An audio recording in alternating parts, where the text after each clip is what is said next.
2. 1, 2, 3, 4.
I love this guitar. It's called an F1 because it's like a Formula One, really fast and easy to drive. And this particular version is part of the Ball Family Reserve series. So I guess technically it's a John Petrucci F1 BFR.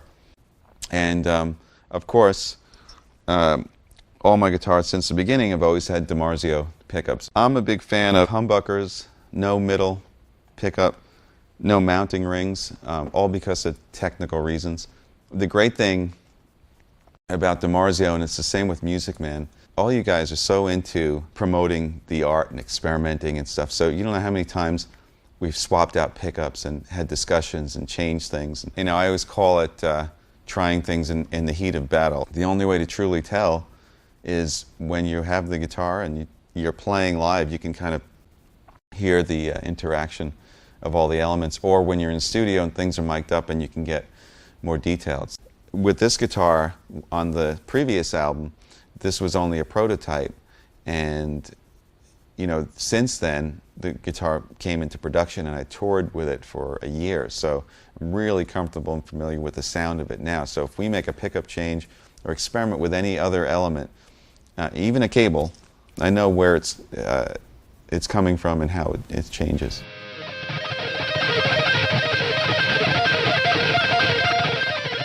My favorite guitar player of all time is Steve Morse. From learning early on, like the dregs type of stuff, I sort of realized at an early stage that sort of practicing with a metronome, using that alternate picking technique is really the only way to get that powerful control. However, having said that, there are a lot of great guitar players that have such beautiful technique that doesn't involve that, that's more legato, or that's uses, economy or sweep picking. And so I try to use all of it, but I think my strength is more in the alternate picking style. I like to have sort of a fulcrum point here, and that's why I like not having the mounting ring, and the pickup is really sort of my gauge as to where my hand is. I saw Steve Moore's clinic when I was going to Berkeley, and I remember him doing something where he was doing like that, using the alternate picking, just one note on a string, and I swear I still remember what he played. And then also, listening to and watching Paul Gilbert and Steve Vai and guys that incorporate both styles, combining hammer-ons and legato playing with alternate picking as well. It's a combination of techniques, and basically all you have to do is take a lick that maybe you were practicing alternate picking, and then just apply where you can some sort of hammer-on or pull-off to make it work. So, you might be doing something like this, for example.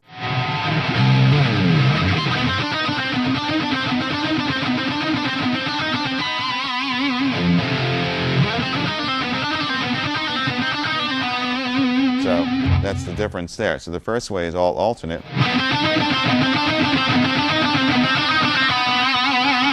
Second way, you add in a little pull-off.